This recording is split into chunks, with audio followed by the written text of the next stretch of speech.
you listening?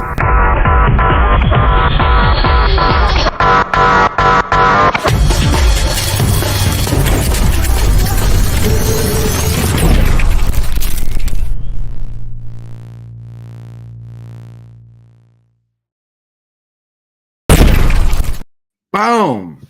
Whoa. Look at that. It's you. It's me. We're all here. We're all family. We're all the creep. Welcome to Super Fast Tortoise. Welcome, one and all. I want to officially welcome you here and let you know that we are officially sponsored by cardsutopia.com, where you can get sweet Magic Gathering dice bags like this one, or this one right here, boom, or that hillbilly one. You can show that off on your stream more often too. You know that, right? Yeah. Show it off. Be like, look at this. I got this at cardsutopia.com. You can get these sweet vinyl dice. You can get these strawberry bags. They look pretty cool. They're pretty fun. You can get these lapel pins. You can get these little commander sets.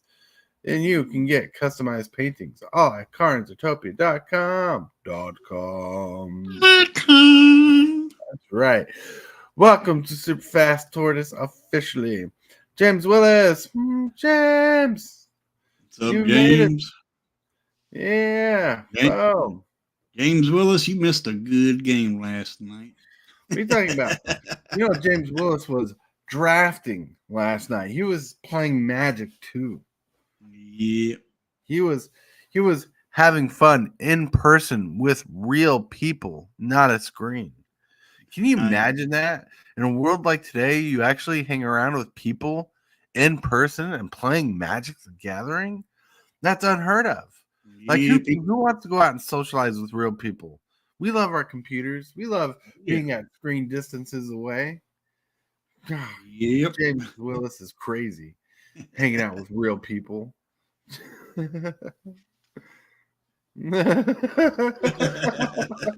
My deck sucked, says James Willis. That's funny. Well, here's a preview of last night's game. It was me, Tortoise, Tybalt, and Absolute Dog. Absolute Dog. Well, Absolute Dog was the first person got put out. Then I put Super Fast out. And then I also put my own self out. Yeah, it was a weird board wipe. It was a high Curie board wipe. Like, he sacrificed himself to destroy me just so Tybalt could have the glory of winning. The glory. Yeah. Man. It was insane. And, you know, James Willis, you had fun last night. You had fun playing Magic. You had fun looking through cards, opening packs, drafting. It cares if your deck sucked. You probably had fun having time with friends, you evil bastard. Now go outside and shake the cane at the sky because it's going to snow in a couple days. All right. MTG Gaming Bob, good afternoon. Good morning. Bob. MTG Gaming Bob. Gaming Bob. All right. I know I went and gave it a like and a view. Nice. Cool. Yeah. So, how are you feeling today, Hillbilly? I'm feeling pretty good. Yeah. Had some good runs with a budget deck on Arena. Yeah. Saw that reanimator action going on. No, it was just kill. Reanimator. You should have had a reanimator. It didn't have a reanimator. Of course, it didn't. The budget deck don't have creatures in it. Oh, you're just salting the board there. You're like, I'm just destroy. You're playing your destroy everything deck where everything's just a destroy spell. Yeah, everything but card corrupt. You ping your opponent for how many swamps you control, and you gain that much life. And that's the actual win con of the budget deck. And the rest of it is just mono black control. Oh yeah, mono black control. Yeah. I remember that deck. It's pretty cool. And I want to officially on a live, like on this live. Hold on a second. Get off my screen. Boop, boop, boop. Okay, I'll get off your screen. Not you. There you go. Boom. This little thing popped up. We got super fast tortoise stickers. Whoa, look at that. Nice. Tortoise stickers. Stickers. Oh, my logo. I want Yeah. one. You will get one when I send you off your playmat. Cool. Yeah. Because I'm going to send, like, everybody who gets a playmat, I'm going to slip in a sticker in the tube. Yeah, woo. Yeah. Nice. They look really nice. They're vinyl. Like this particular camera doesn't do justice because they're solid. I actually put a sticker on my laptop. Like these were very popular, and I don't want to say that like I'm conceited, but like even family members, like my son wanted a couple stickers, my wife wanted a couple stickers. Oh, I wanted a sticker.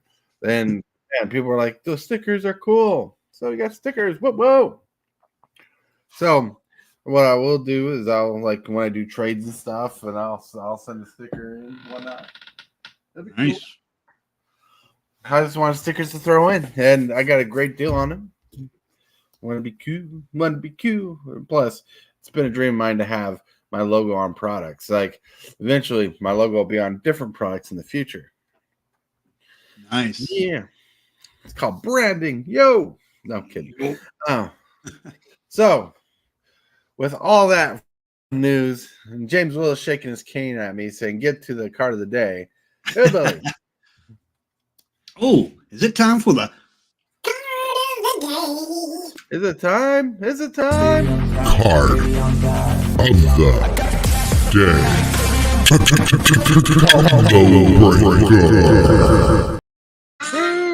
card of the day brought to us by Hillbilly. He's like, I want to show off this card.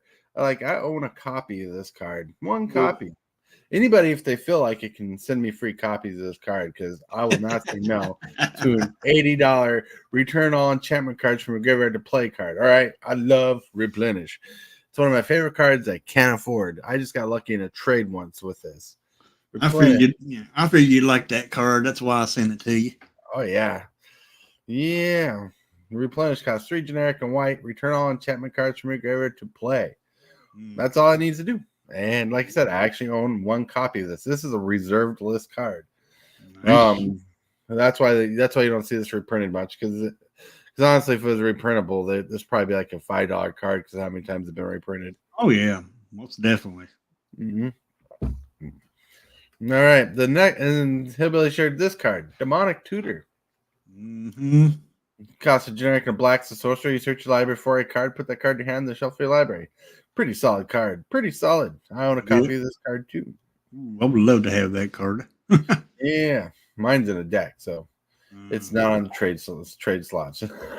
Dang, blanket. I happened to pull a foil version of this card out of a pack, and it went straight into a deck. I have one in the cube. Yeah, like if I had this card in a binder, I'd trade it to you, but it's already claimed. Boom! This card is awesome. It's nuts. It's insane. Nice. Insane in the membrane. Insane. Got no brain. Oh man. You can tell someone's had their coffee already. For the pictures of the day, first one I saw, if you guys don't know, the other day Facebook crashed. Wow. And I found this picture on Facebook. I thought it was funny. If you all don't start behaving, I'll turn it off again. Oh my lord. And then boom. Now this one is this one's very true. Tall, grande, vente, daylight savings, because you have to wake up an hour earlier. Well, it's an hour earlier, even though it's 9 o'clock. So it's time traveling, everybody. Time traveling. Yep. See what the comments say. Boom.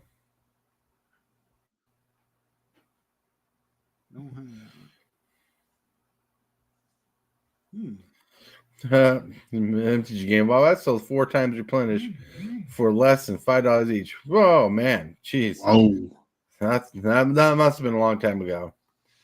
No, I don't have that art for a tutor. Mine are janky old ones.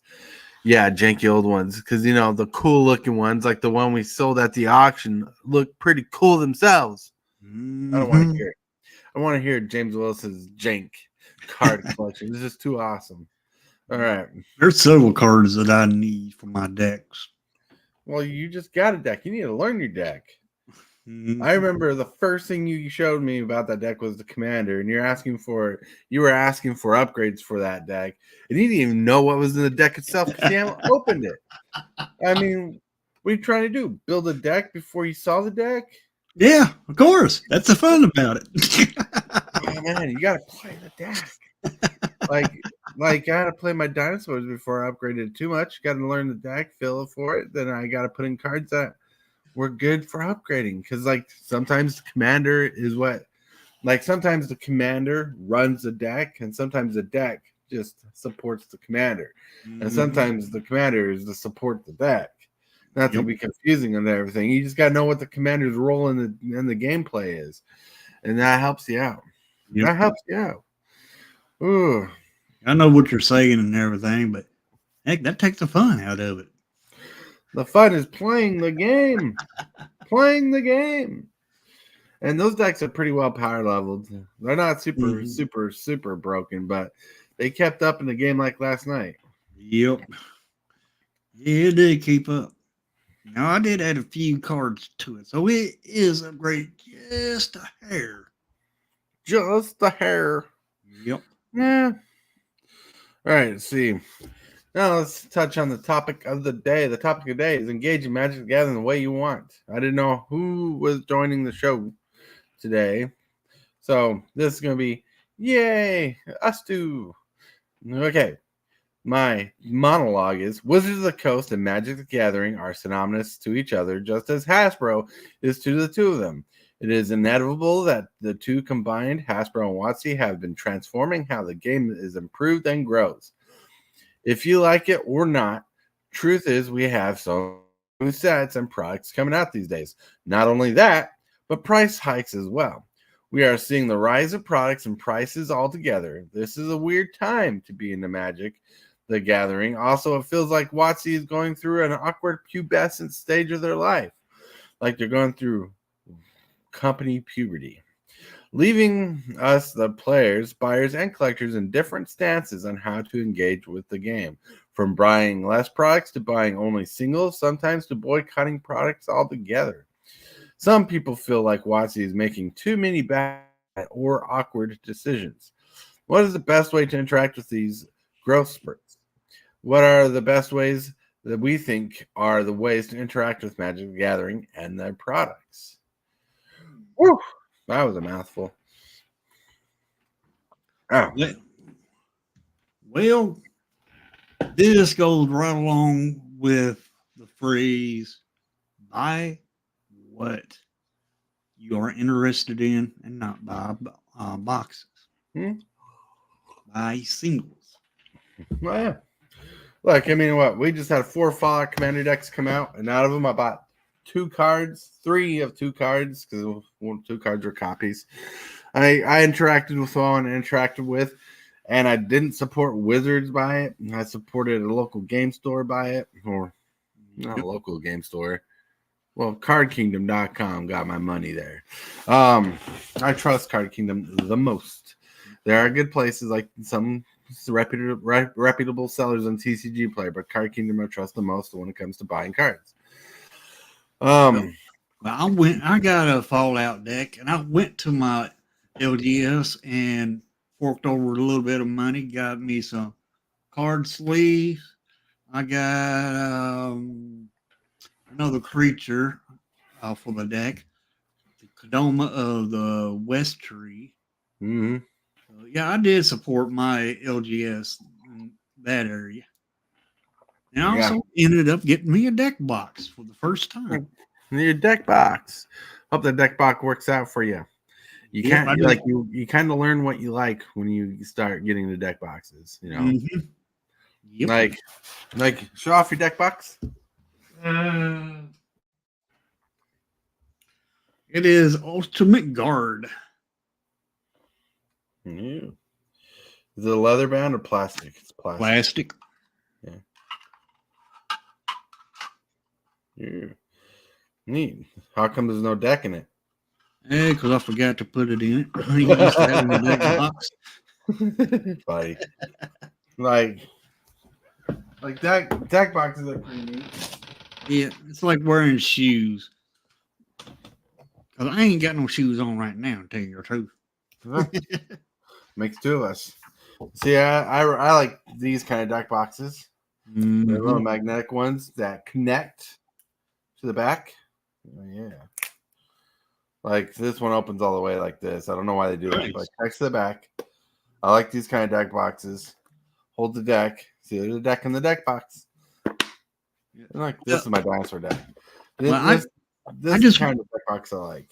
I just went budget wise. I just went budget. This was the cheapest, one of the cheapest, not the cheapest, but next to the cheapest deck box that LG has had. Oh, So I went that route and got this deck box. Well, you're good. Like, and I got this on sale. Nice. This is a dual deck box. This actually hosts both my dinosaur decks. My Naya dinosaur decks is one. This is the less powered deck. Two. This is the more powerful deck.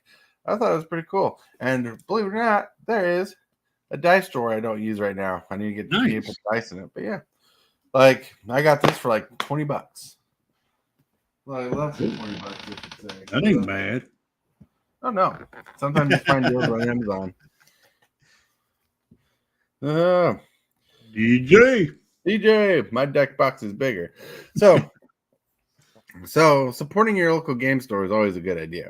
Mm-hmm. Sadly, my local game store doesn't sell a lot of singles. They sell some product, but they've minimized on what they sell for Magic the Gathering. In fact, they've honed in and become more of a Warhammer D&D place than it has been. Excuse me, then it has become a deck box. It has become a Magic the Gathering store. And they sell product behind the counter.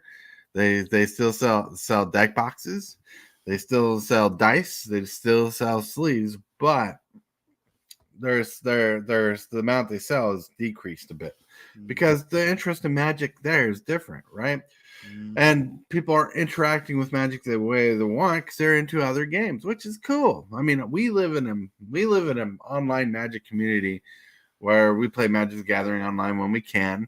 We talk about Magic all the time, and Magic just happens to be our thing. But truth is, not everybody's just going to be Magic the Gathering only, you know. So the way how much we get into Magic, right? The way we engage Magic is a lot different from the regular person who has different ideas. No, man,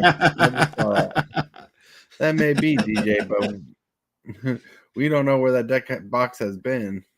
Jeez. Oh Lord.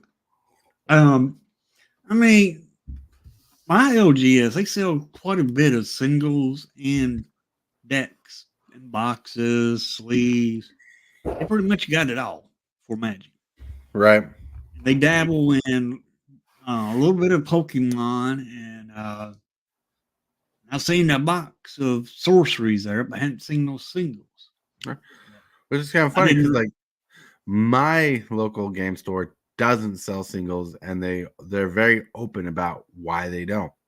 They just don't trust the market, and they don't make money off the market like that. They make money off the product. It's just a lot easier for not only them to sell Magic product only, but it's spacious.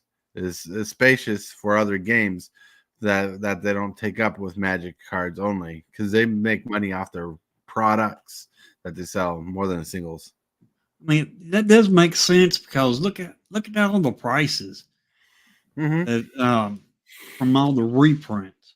Right. I mean, it's reprint after reprint, and when you do that, you're just tanking the price of the card, right? Which is so bad for the market. Right. And so the engagement with the game is definitely transforming because, you know, Wizards, like, I'm not going to go into what's wrong or what's right about reprints, but the more cards go down in price, right? Sure, it's more cheaper for people like me to be able to afford it. But for a local game store, it becomes harder to sustain. You can't make money off 10-cent cards all day when you want to sell the big bangers. And you know, like, for example, DJ has been selling cards, and he's found cards that he has that are priced low enough. He's like, well, 10 for $1. 10 for $1. I'll sell them 10 for $1. You know, get it off my hands. 10 for $1. And that's sadly how the game store kind of looks at it. Like, I seen game stores do repacks where they make little packs like with a rare and a mythic, and it was kind of like the original collector's pack before collector's packs were there. And they would mix them up and make these interesting packs and sell them for like 50 cents to $1, maybe to a couple dollars a pack. Just get rid of bulk jank from their collection. Mm-hmm. You know, so the way we've engaged with Magic has not only shifted for us, but it's shifted for local game stores. So, like you and I just talked about, your game stores, the game stores sell singles not as much as their products. You know, but you said you bought a single from your game store. You brought the Pedometer West Tree. Yeah. But I'm assuming their collection of singles is not as big as like the rest of the store. It's like smaller.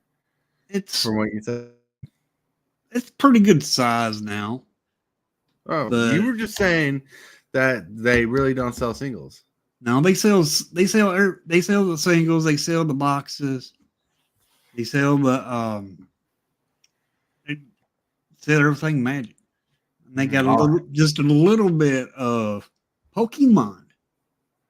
Right, they sell everything Magic. Like that game store is mainly like Magic the Gathering. Well, it's more of a hobby store, but they sell a lot of Magic stuff also. Huh, that's interesting. Because I've seen even the game store across the town that I can't go to very much. Every time I go in there, their Magic selection is decreased a little bit, right? Mine hasn't. It hasn't increased and it hasn't decreased. It's interesting. Like I wonder how they're doing.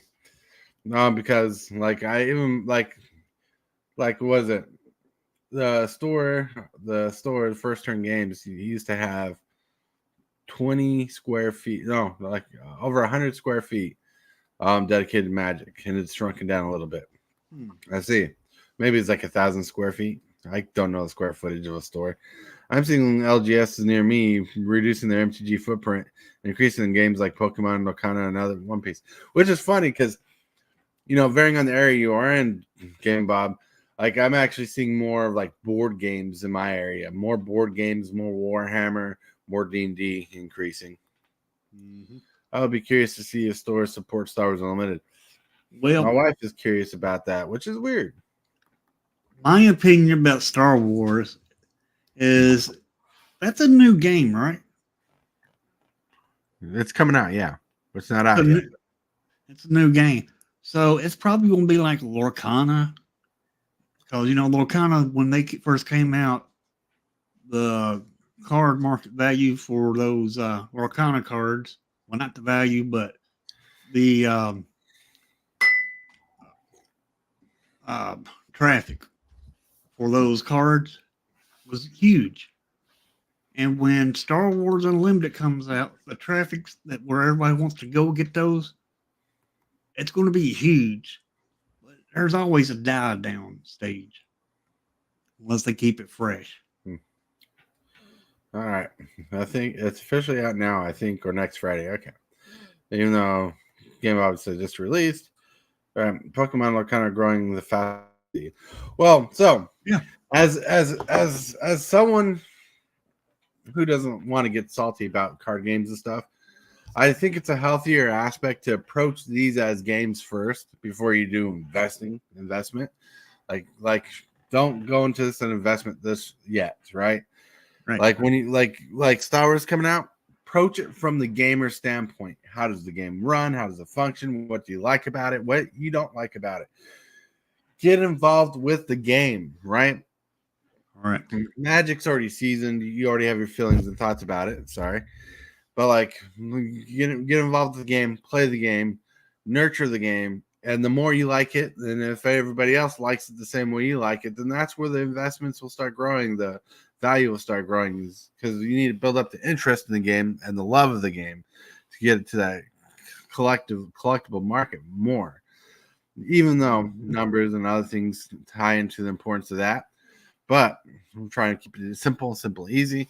Wizard of the Coast has taken everything out that makes it easier for to invest into Magic as a game. Like, no MSRP, which I find the most aggravating. Like, over print numbers, MSRP, I think, is the biggest problem for me. Not saying it's not the biggest problem for you. Biggest problem for me is they need to bring back MSRP. Even though, whatever, they might not. But, like, print numbers, whatever. If MSRP was back, I feel more comfortable engaging with the product. But with, Commander decks being like $70 now, and sometimes $70 is not that huge of a price spike. You're still paying less than $100 for a deck. But value-wise, you're not certain what's going on there. I think the engagement of it is, without MSRP, those $70 decks could have probably been like $40, $50 still. Maybe $60. Maybe printing has gone up in price. Who knows? And that's just a figurative speech. It's not solid. I don't know. It's just like whatever the excuse is, when they can print a set and charge like $500 a box without MSRP showing, you don't know how much of a deal you get scammed. Or if they charge like $500 for a box that's way overpriced, and you don't know that's way overpriced, then they charge $400 to make you think it's a deal, but they're still like selling 3 times the product, making 200% increase on that. It makes it harder to engage. Yep. So it feels like buying into Magic is kind of blind, and that's the issue I'm seeing. Like it's feeling more like a blind stab in the dark. Who wants to invest in that? Well, let me take out the word invest, because I don't mean invest. Who wants to invest who wants to put their money towards something like that? Buying a $70 commander deck. You just bought a commander deck because you wanted the deck, but truth is, you don't know if you overpaid for the deck. It's like buying this card right here for $500. You know what this card is? That's Forest. Forest. That's crazy. That is crazy. MTG and a couple stores have moved towards the back of the stores, and less of it is cash. Is at the cash register. Well, that's crazy. I haven't seen that yet, but I like there's still Magic in front behind the cash registers and stuff because value. But I know the demands for less. Like one of the things this one guy talks about, one of the owners, is like how less people are buying the money cards nowadays in his particular store. This is very specific to that store, that comment. But yeah, so how we engage in Magic is becoming confusing because of the way we engage in Magic is we're way past, let's see how popular the game is, how much we love it, how much everybody else loves it. Everybody loves Magic, right? DJs, are you taking Hillbilly serious on that? Like everybody loves the game of Magic, and so they know the game, they know what to expect for prices. But like lately, we've just been seeing a seizure. I'm gonna use the word seizure of price spikes, where it just feels like dead on the floor, shaking around, having issues controlling the price. It's like, is it this high? Is it this low? Is it this high? Is it this low? And it's a weird analogy to put it that way, but like I remember seeing my brother have a grand mal seizure, and I luckily had a sense of what to do because I've had training in it. But at the same time, I still felt like I didn't know how to interact because I didn't want to harm him even more through his aggressive seizure. Now, I bring that up like that because that's how I feel about the prices of Magic the Gathering.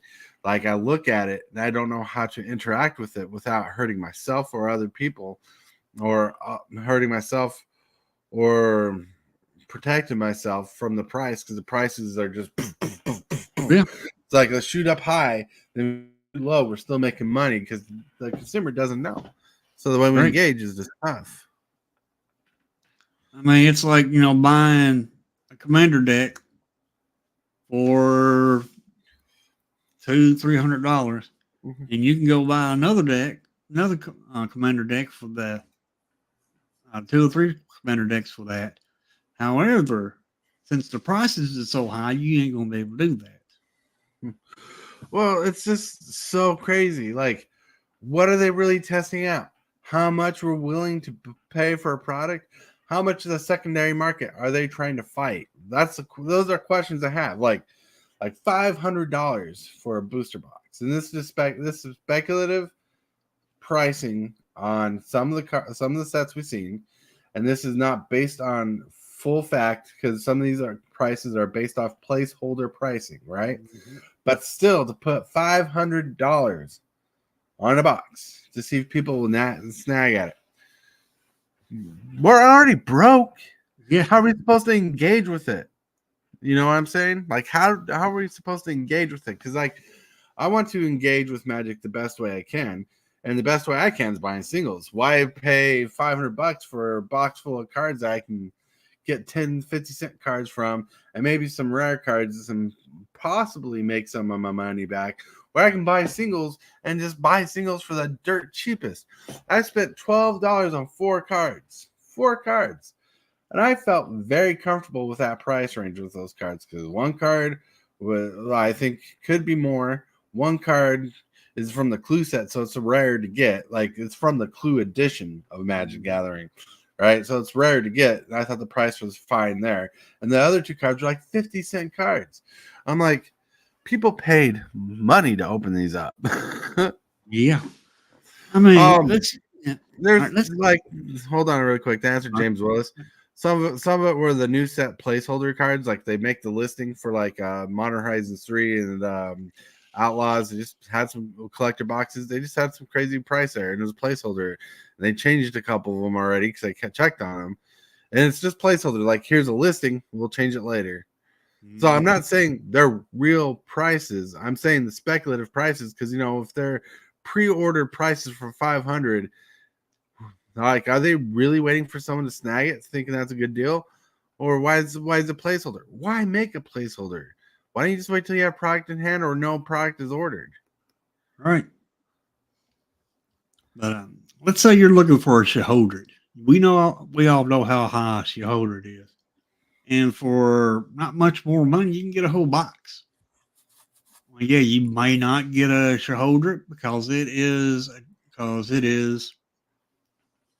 Magic gambling. Mm-hmm. I mean, it's not gambling. Don't get me wrong on that, but I'm just saying it's kind of like that because look at the lottery. Because you never know if you're gonna get that Shaholdred or not. Oh yeah, you're right. All right, Gavin Bob says, on a positive note, I'm very pleased with the Clue edition. I'm hearing good things about people enjoying it. That is a healthy direction for MTG, I might offer. Look, the Clue edition, like the Clue edition set, if I had the money to invest in it or invest in more cards, I would. That was the most, like, out of the Ravnica set, that whole set, the Clue edition had more flavor cards that I enjoyed than the actual standard set. Like, that's how much I think the Clue edition was worth. It's good. All right. I'm actually going to open one of mine and play with it if I can find enough folks who want to play and try it. Yeah, that'd be cool. Cool. Use a situation like the discussion prices for product available. What? You should not use a situation like that in discussion of prices for James. If I see a Burger King sign that's a placeholder sign saying I can buy a Whopper for $30, I'm going to freak out because it's a placeholder, right? Yep. A Whopper should not be $30. Right. You know, but who knows why they do it, what they do. Look, let's put it simply this way. If I make an advertisement, let's take the placeholder as an advertisement because that's exactly what it is. If I make an advertisement, I want to be as honest about the advertisement as possible, and I want to put the right information on the advertisement. A placeholder is effectively advertisement. Put $500, you're probably making people freak out saying that's too much money. But even if that's just a placeholder number, you're still not getting over the shock and awe when you first see it. Then your brain has to calculate and do all the matheses and all that stuff to justify what might be in there. And you have to realize it's just a placeholder pricing, right? There's a lot of thought that goes into it, a lot more effort that goes into looking at a stupid placeholder pricing and stuff than it should be, right? Like the reason why I bring up Modern Horizons 3 because I want to engage with Modern Horizons 3, but I have to be careful about it because Modern Horizons 3 might be out of my price range. The rent can be too damn high. Right. I mean, I wonder, all right, with these placeholder prices, are they trying to tell us not to buy their product until it goes down? I think it's a test. I think placeholder pricing is testing. How much are you willing to pay? People have purchased MH3 at $500, even though it's a placeholder. That is crazy. Oh yeah, I can imagine. According to Amazon, over 800 units have sold at $500. Jeez, right? No, thank you. No, thank you. I Right? mean, don't get me wrong. I'm interested in Modern Horizons 3 myself, but I don't want to fork out no $500. That's $1,000. Exactly. That's just too damn much. Yeah. Then if people are already buying product like this at $500 a pop, that's telling Amazon, not Wizards, that's telling Amazon they don't have to change the price very much to sell even more. Exactly. Next thing you know, they're going to probably throw bring some more Magic in. Well, we sold these for $500. Let's take it up $50 more dollars. See if we can do it. Ooh, we can do it $50 more. $50 more. Let's go up another $50. So if the price is not dropping on Amazon until after release, after ship, then those people will be charged those prices. Yeah. It's insanity. Yep. Now, I cannot tell you placeholder pricing and how that works. Like maybe people order it for $500, they pull out $500 if the price adjusts to be lower, if they give them back the money that wasn't worth, or they're stuck paying the $500. I do not know that part. All I know is placeholder pricing is insane and it makes it harder to engage. It makes it harder to engage. It does. But that's not WOTC's fault. What's WOTC's fault is not having an MSRP. Yep. That's why MSRP is a big deal for me. But how we gauge the product, like for instance, Wizards, when they came out with Play Booster, said the price of the product would be higher. Like it would be more than a regular pack. They didn't say it would be more than or less than a set pack. But when they came out with Play Boosters, they said it'd be more. They'll have to charge a little more. Well, they charged more than a set pack, which I thought they might a little, but they charged a little bit more than a set pack. And I'm like, it's basically just a set pack. They're basically, what it feels like to me is they're taking two products that they got rid of. It's a regular draft pack and a set pack. They scrap those two, right? Then they're charging us a middle price range to make up for both of them being gone for one product. Mm-hmm. I mean, I just don't want to pay so much for any cards. I mean, that's just too much. Oh yeah, I agree, Bob. I believe it's WotC's fault for removing MSRP too. They should have kept up on it. Yep. But nope, they got lazy. I think both. And what WotC's, they're messed up right now. And the only way they can fix themselves is to start caring about the customers. Well, they don't care about the customer. They care if you're buying their product. I know this is all they care about. All right. Well, they care about the enjoyment of the product. They care about other things because there's a lot of people who put their heart and soul in the game.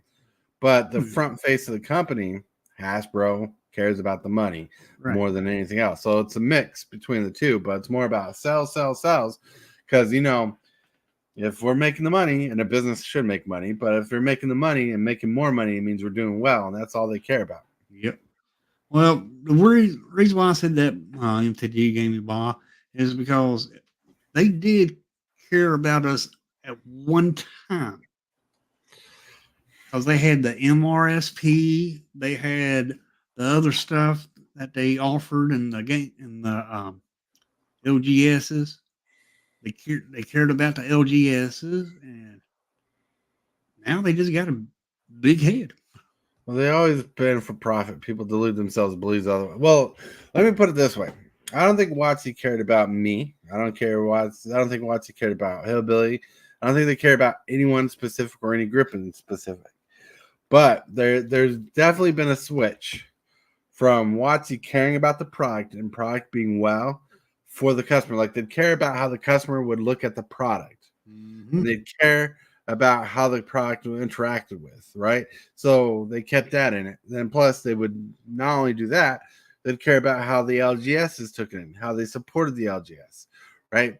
The difference between how they care about the LGS and the players has definitely shifted from caring about how people will retain the product and take the product to they just expect us to buy the product or just love the product for what it is. They can make a crap show, and nowadays we wouldn't know the difference other than if the power level is different, if the monetary value is different. It's insane. Right.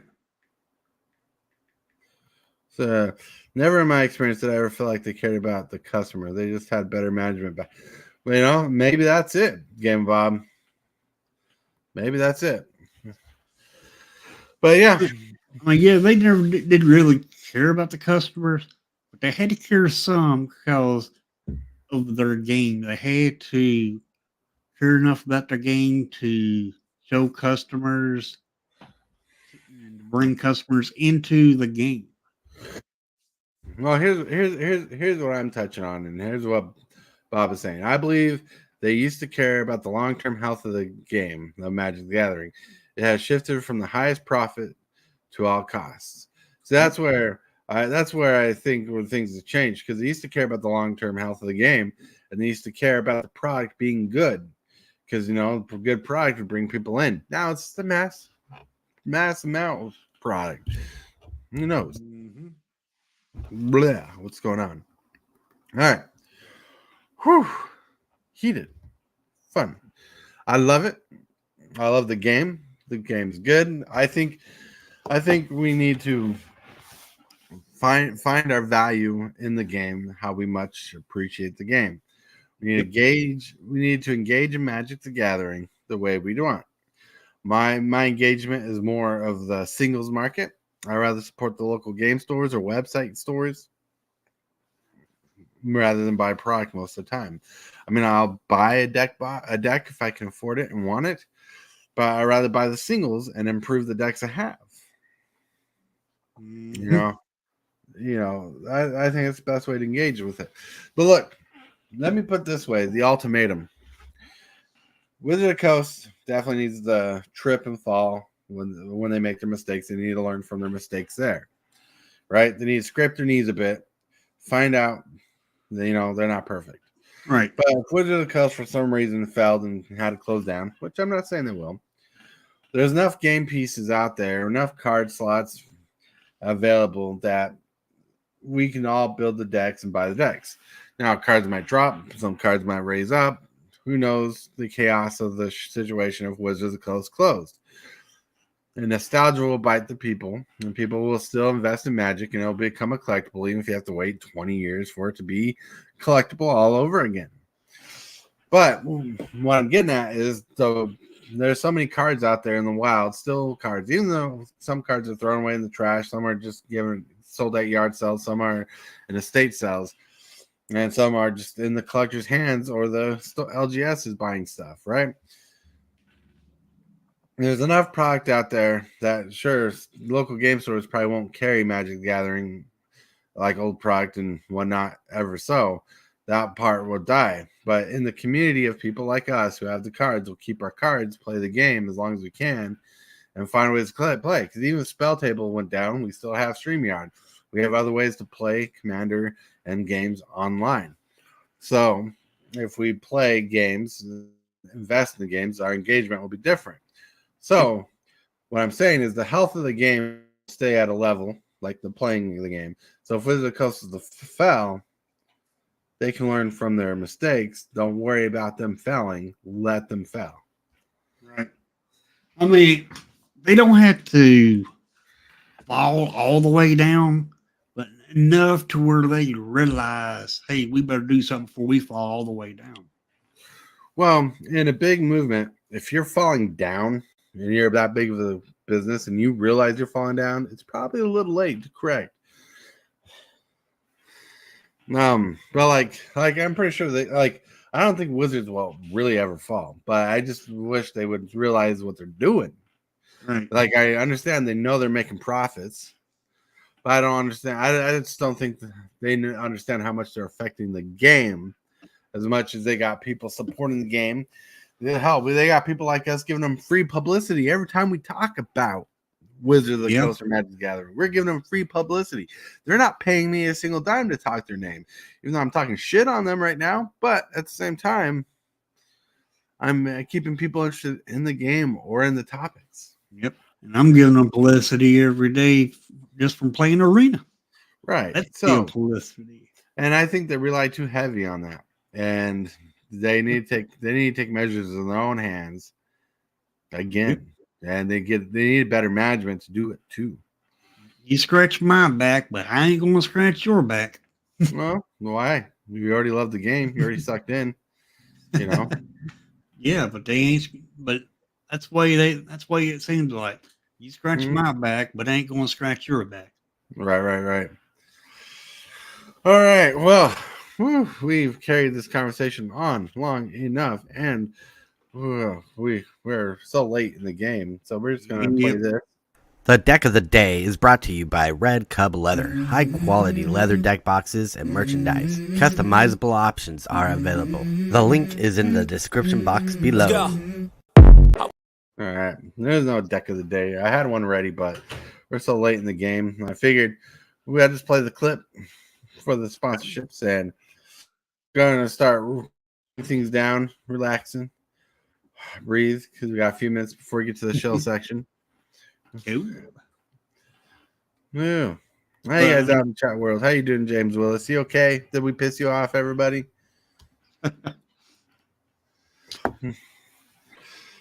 Oh, man. Feel the electricity in the finger. I did some stretches and exercises before I went live to see if it gave me more energy. It did. Cool. Stretch. But how are you doing, Hillbilly? How you relaxing? I'm doing pretty good. I'm taking a break from that Arena by coming over here. I always enjoy that because the atmosphere is different, and oh yeah, that's good. Appreciate it that. lets me, and just being here lets me wind down. Right. Need to wind down or get wound up. Get crazy, right? Yep. All right. Oh, well, I hope you guys are having fun out there, doing pretty good and relaxing. But now we're just going to get to the shill section. So, shill. Okay, folks. 400 subs will be a giveaway. I am at 381 subs now. So the channel is growing slowly but surely. And once we get there, there's going to be a giveaway. There's going to be 4 winners. 1 grand prize, big commander deck of the recent set that releases. And the other 3 prizes will be some packs of cards. Ooh, packs of cards. Yep. And I'm planning on trying to throw together a commander game for this afternoon around 2 o'clock. 2:30. Yep, around 2:30. If anybody's interested, give me a shout on the Discord. And I'm usually on a bunch of everybody's Discords pretty much, posting the invite for the spell table. But anybody's welcome to join in on the game if you're interested. Sounds good. Yep. Okay. This is Super Fast Tortoise. Today is Sunday. Wife is home, so I'll be hanging out with Mrs. Tortoise or Riblets, however you want to call her name. We're gonna hang out and chill today, have a fun day. But remember, in the coming week or so, we're going to do giveaways for the playmats. So keep tuned.